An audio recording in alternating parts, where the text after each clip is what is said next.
여러분 3일 동안 또 이렇게 말씀의 도전을 받고 또 기도의 응답을 받는 귀한 시간 되길 바라고요.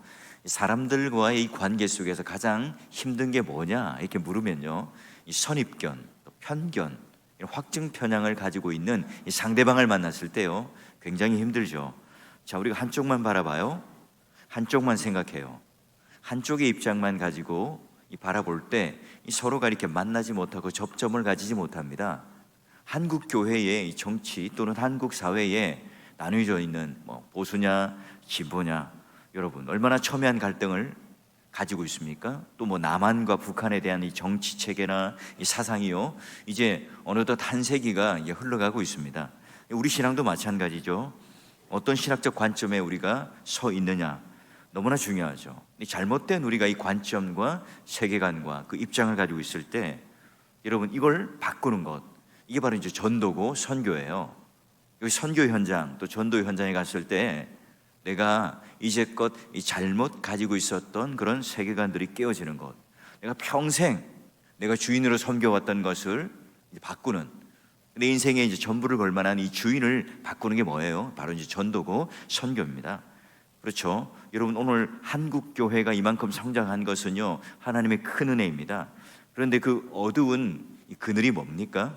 성경과는 다른 복, 세속적인 복, 또는 우리가 생각하는 것처럼 우리의 어떤 주관적인 체험들이나 신비적인 어떤 우리의 그런 영향력, 이런 것들이 오늘 우리의 그 신앙을 대체하는 거였어요. 이것들이 기독교의 전부인 것처럼 이 주관적인 체험들을 가지고 서로 또 자랑하는 이 일들이 또 있었죠. 자, 그래서 여러분 우리가 얼마나 어떠한 신비한 것들을 경험했는가, 여러분 이게 이 세속적인 복 또는 세상적인 어떤 그런 잘 나가는 것들이 성경의 어떤 복으로 대체가 되었습니다. 구약 성경을 봐도 그렇죠. 또 팔복을 봐도 마찬가지입니다. 애통하는 자가 복이 있다. 여러분 우리가 생각하는 것과는 전혀 다른 복이잖아요. 여러분 교회 안에도 마찬가지입니다. 기독교라고 하는 것이 있지만 성경을 따라 오늘 우리가 바라보는 관점이 아니라 우리 또 유교, 전통적인 유교, 또 불교적 관점, 이런 것들이 우리 또 한국 교회 문화 안에 많이 자리 잡고 있어요. 뒤섞여 있죠. 자, 그리고 우리 같이 이제 오래된 이 교회 같은 경우는 또 관례 또는 오랫동안 해왔던 어떤 관습들이 있겠죠. 자, 이런 것들이 이 세속적인 어떤 문화들을 보호하는 어떤 울타리도 되기도 하지만 이게 우리의 걸림돌과 또 장애물이 되기도 합니다. 자, 그래요. 그래서 우리가 이 성경을 바라보며 역사 전통적인 교리를 바라보며 또 우리 믿음의 선배들은 또 어떻게 해왔는지를 잘 바라보면서 자꾸 우리가 이 거울을 바라보듯 스스로를 개혁하고 유연한 이 신앙을 가지지 않으면 우리도 모르게요, 편견과 이 선입견을 가지게 됩니다. 고집불통이 될 수가 있죠. 여러분 이제 이 사월과 시지 지역에 아파트들이 많이 들어서고 있어요. 그러면 어떻게 여러분 이 사월 교회가 그들이 이제 한몸된 교회로 성도로 또 우리 교회 가운데로 올 때 교회 문턱은 낮추고 또 어떻게 하면 이 교회 거룩성은 유지하며 나아갈 수 있을까? 굉장히 중요한 문제입니다. 교회가 쉽게 이렇게 문을 열고 들어올 수 있지만 그렇다고 이 교회가 이 거룩함을 잃어버리지 않기 위하여, 또 그래서 하나님께서 기뻐하시는 교회가 되기 위하여 우리는 어떻게 해야 될까? 이제 그 해답을 오늘 이 말씀을 통해서 찾아볼까 하는데요. 여러분 우리가 이제 먼저 바라봐야 될 첫 번째 앵글은 뭐냐? 바로 고넬료를 비춰봅니다. 자, 고넬료가 어느 날 기도를 하는 중에 환상 중에 하나님께서 계시한 것을 듣게 됩니다. 하나님께서는 요바로 가라, 누구의 집에 베드로가 있는데 그를 초청하라, 정확하게 지시를 해줘요. 이때 고넬료는 글쎄요 하나님, 이렇게 하지 않죠. 네 하나님, 즉시 순종을 해서 하인을 요바로 보내어서 베드로를 청합니다. 이게 한 장면이고요. 똑같은 동시간에 이제 베드로도 금식 기도를 하며 지붕에 올라가서 기도를 하죠. 여러분 이 배고플 때 없습니까? 꼭 여러분 금식 기도를 할 때 먹고 싶은 게 많아져요. 아무리 여러분 입맛이 없고 또 살맛이 떨어지고 해도 내가 오늘부터 금식 기도를 해야 되겠다 이러면 어때요? 갑자기 배가 고파집니다. 마찬가지입니다. 이 베드로도요, 이 금식 기도를 하는 중에 하나님께서 이게 먹는 것에 대한 부정한 음식에 대한 환상을 주시는 거예요. 자, 그런데 보자기에 먹을 것이 한가득 있는데 다 여러분 유대인의 관점에서는요 다 먹지 못하는 거예요. 율법적으로 다 부정한 것들입니다. 그러니 이제 이것을 먹으라 하는데 베드로가 먹을 수 있겠습니까? 아니요, 저 못 먹는데요. 하나님께서 3번이나 그를 강권하죠. 결국은 네, 알겠습니다 라고 말을 해요. 자, 그런데 여러분, 오늘 하나님께서 이 베드로와 그리고 이 고넬료라고 하는 이 두 사람을 만나는 순간, 여러분, 이 고넬료는 그래도요 아멘 하고 즉각 순종하죠. 베드로는요 아니요 라고 말하며 명령을 거절해요.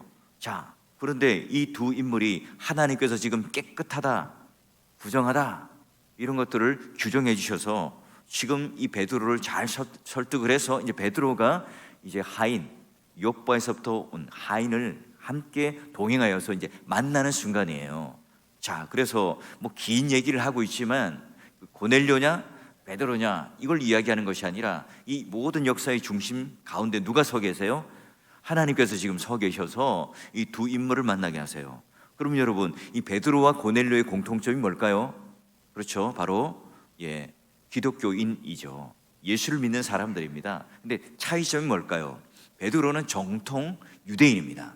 그 유대인이었다가 유대교였다가 뭐로요? 바로 기독교인으로 개종을 한 사람들이고, 고넬료는요 이방 사람이죠. 이달리아의 백부장이었습니다. 이제 군인으로서 고급 장교였는데 그가 유대교로 먼저 개종을 해요. 근데 유대교로 개종한 뒤에 다시 이제 이 베드로를 만나고 하나님께 계시를 듣고 그가 세례를 받고 기독교인으로 개종합니다. 자, 지금 이제 베드로는요 머리가 복잡해요. 얼마 전에 기도 가운데 이 부정한 음식을 먹으라 하는 하나님의 명령을 들었지만 지금 그의 머릿속에 가득 차 있는 것, 유대인의 관점과 세계관 뭘까요? 그가 기독교로 개종했어요. 이방인이었어요. 근데 그가 과연 우리랑 구원을 받을 수 있을까? 구원이라고 하는 것은 율법과 할례를 받아야 되는데, 그런데 지금 이 이방인이 예수를 잘 믿는다 그러고 신앙의 고백을 해요. 그렇다고 우리와 한 몸 되고 우리와 같은 교회 성도가 되고 한 집 살림을 할 수 있겠는가? 그가 지금 이방인인데 구원을 받을 수 있는 건가? 어떻게 이방인이 구원받을 수 있지? 이게 지금 베드로의 머릿속에 꽉 차 있는 의문이에요. 이게 베드로의 신앙관이고 또 세계관이고 가치 체계죠. 자, 이제 베드로가 이제 고넬료를 만나요. 그리고 나서 이제 왜 네가 나를 초대한 거야? 라고 이제 묻죠. 사실 이제 고넬료가 그런 환상과 기도 중에 하나님께서 이 하인을 보냈다는 것에 대해서 듣긴 들었지만 의문이 드는 거예요.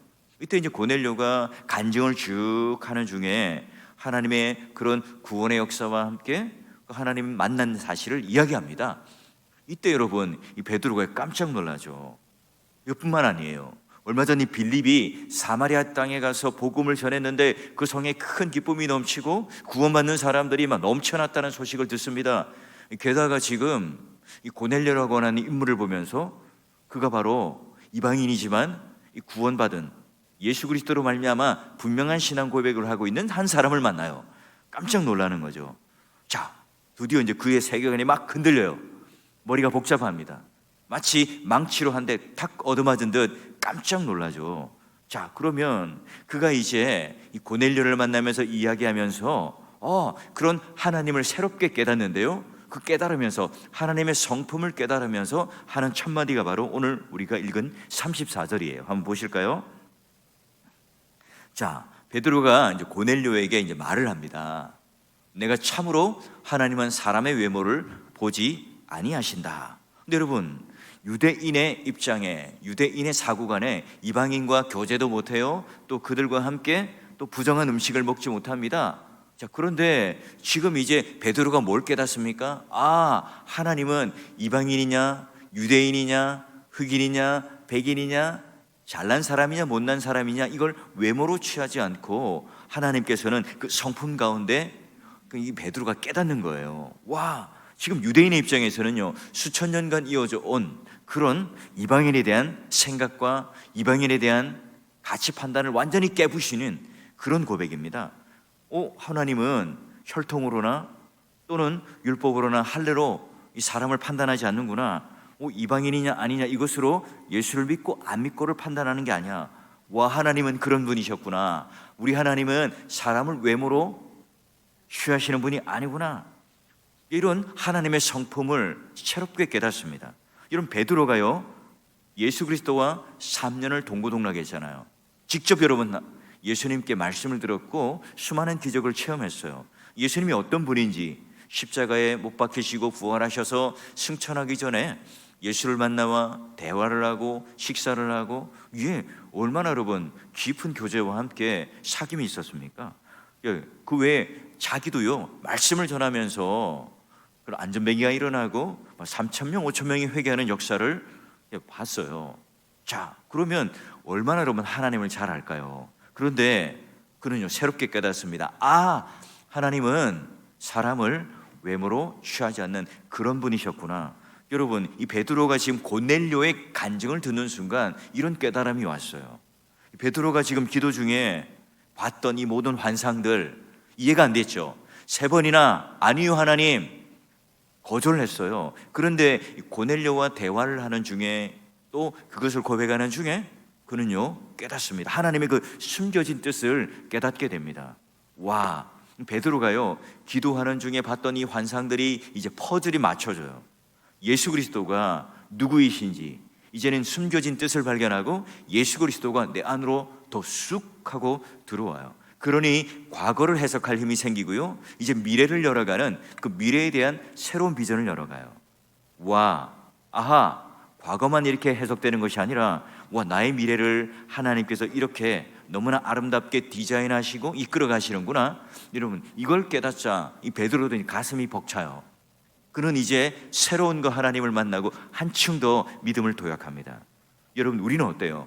우리는 우리 하나님을 우리가 생각하는 만큼, 우리가 딱 이 제안하는 만큼, 우리가 만들어 놓은 틀만큼 이해하고 있는 거죠. 우리가 생각하는 것, 우리가 만들어 놓은 틀보다 훨씬 크신 분이 바로 하나님이시잖아요.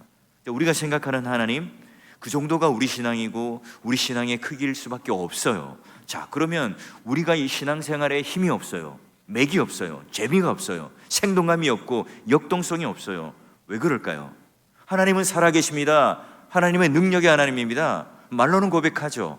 입술로는 우리가 알고 머리로는 잘 압니다. 하지만 우리는 그런 하나님이 실제하는 하나님이 아니라 죽은 하나님으로 우리는 알고 있지는 않습니까? 여러분, 예수께서 나사로가 죽은 그 현장에 가서 말씀하시죠. 그 나사로가 곧 살아날 거야. 근데 여러분, 믿어지지 않는 마르다는 어때요? 네, 그렇죠. 먼 훗날 주님께서 재림하시면, 그때 부활하시면 우리도 함께 부활할 줄 우리도 믿을 거예요. 여러분, 그러나 지금 예수님께서는 어제나 오늘이나 내일이나 동일하신 그 하나님께서 바로 지금 역사하시는 하나님, 이 현재 우리와 함께 그 믿음의 역사를 써내려가기 위하여 던진 이 말씀, 그 말씀을 너희가 믿음으로 받아들이느냐, 그런 하나님으로 이해하느냐, 그런 하나님의 성품을 얼마나 넓고 깊이 깨닫고 있느냐, 오늘 우리에게 묻고 있어요. 여러분, 오늘 우리는 어떻습니까?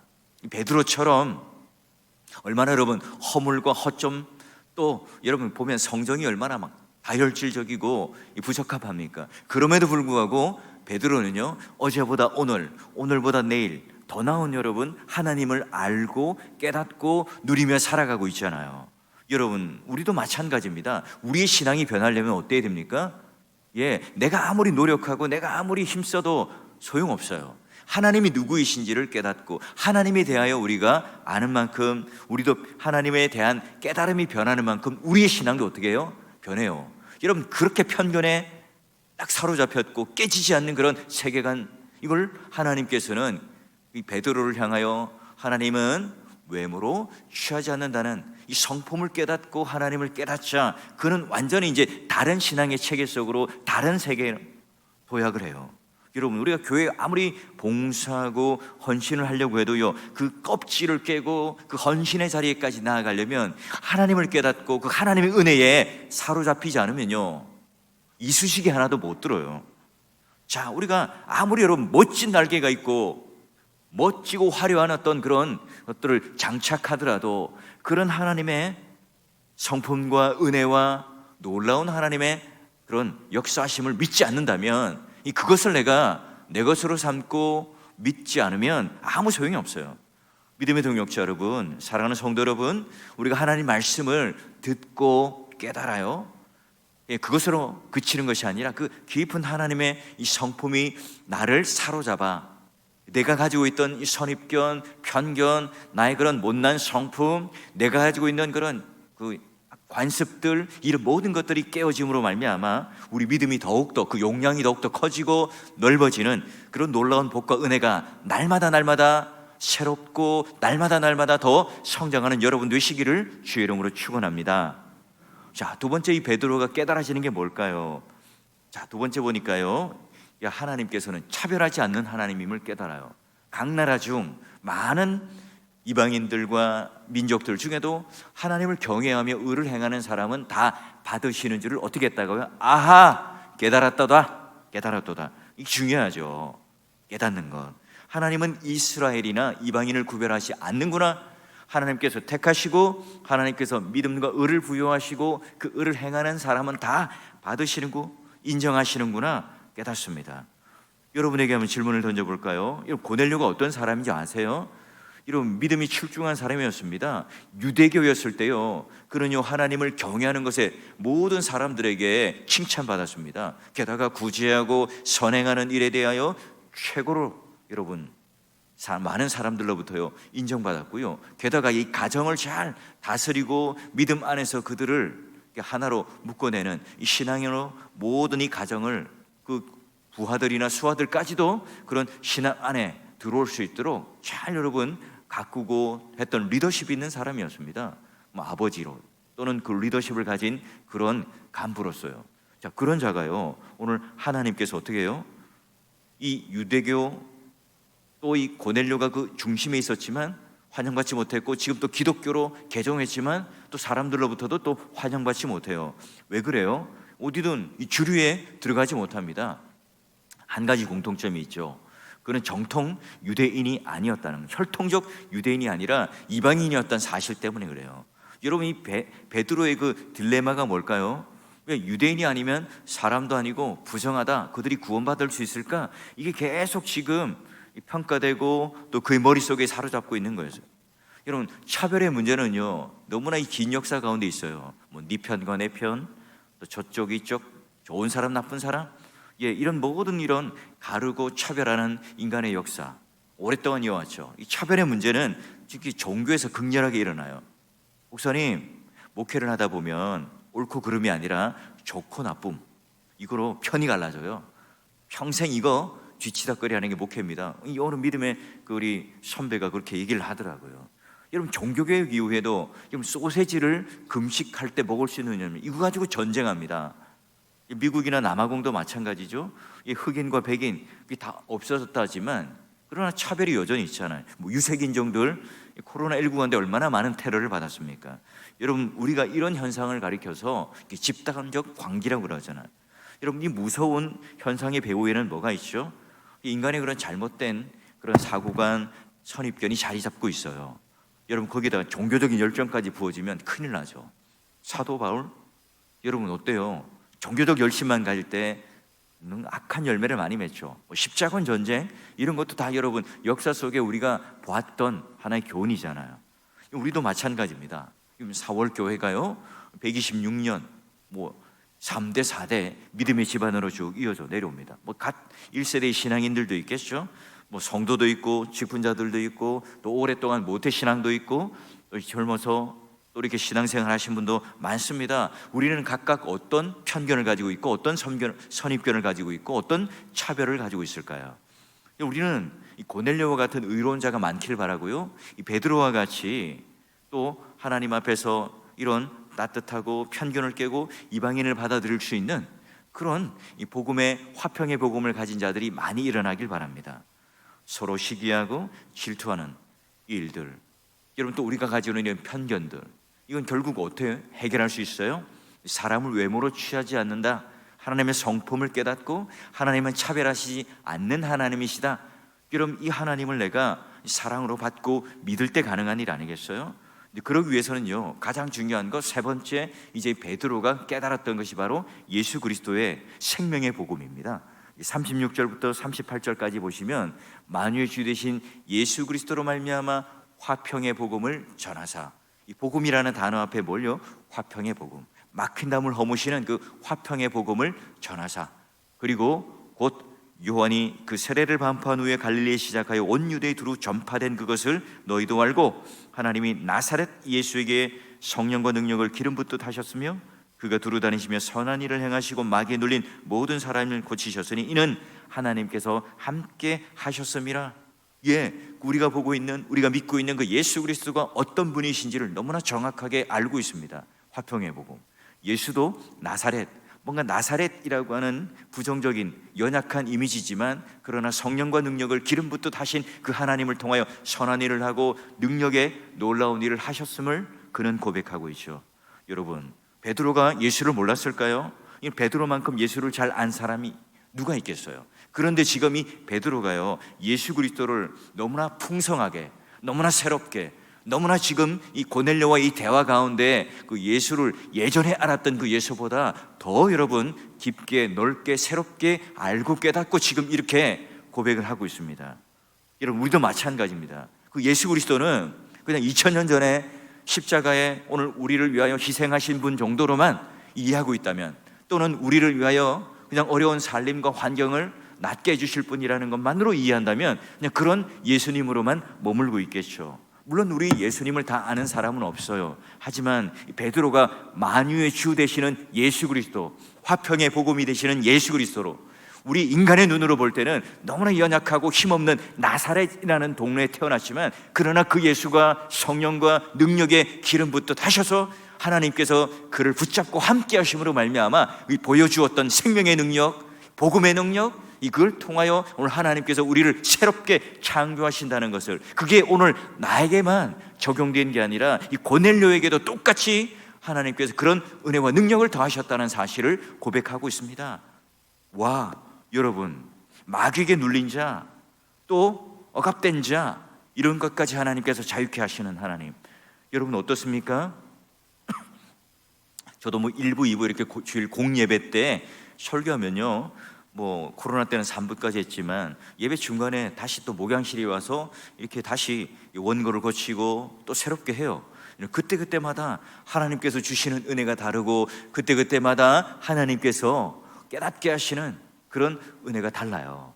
여러분, 우리가 왜 매일매일 성경을 읽고 또 우리가 매번 찬송을 부르고 또 찬송을 부르고 기도를 하고 또 기도할까요?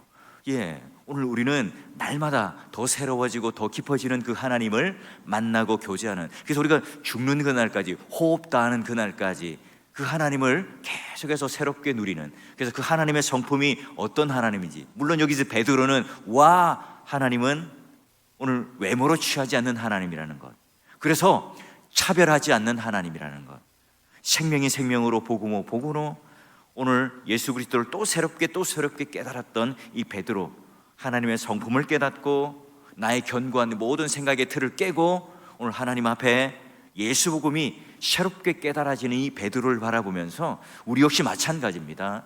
오늘 내가 가지고 있었던 그 모든 이 알껍질을 다 이런 깨부수고 오늘 하나님께서 이런 놀라운 은혜를 누리게 해달라고, 또 내가 하나님 앞에 이런 새로운 하나님의 성품을 깨닫고 예수 그리스도의 복음을 깨달아, 내가 그 깨달은 만큼 내 믿음의 크기와 용량이 커져서 이와 같이 이방인을 받아들이고 또 이런 차별 없이 화평의 복음을 가지고 그들을 안아주고 또 그들을 품을 수 있었던 이런 베드로처럼 우리 모두가요, 오늘 하나님 앞에 우리 성도들을 바라보며 또 함께 사역하는, 우리 또 함께 동역하는 우리 성도들과 함께 이 화평의 복음으로 하나가 되고, 서로 미움과 시기와 다툼과 질투와 또 오해가 있었다면 다시 한번 우리 서로가 하나님의 성품을 깨닫는 그 놀라운 은혜로 우리가 하나 되는 교회, 한 몸 되는 교회, 오늘 하나님께서 사랑과 은혜가 넘치는 교회로 삼아주시는 것으로, 또 내가 그 중심에 오늘 하나님께서 나를 통해서 선행과 구제가 뛰어난, 그리고 기독교인으로 개종되었던 이 고넬료, 그리고 이 베드로가 오늘 우리와 함께 하나됨으로 우리 초대 교회를 열어갔던 그 놀라운 은혜의 주인공이었던 것처럼, 여러분 모두가 이런 믿음의 신앙에 대한 도전을 받으시고 그 놀라운 은혜에 사로잡혀서 오늘 하루도 살아가시는 여러분 되시기를 주의 이름으로 간절히 축원합니다.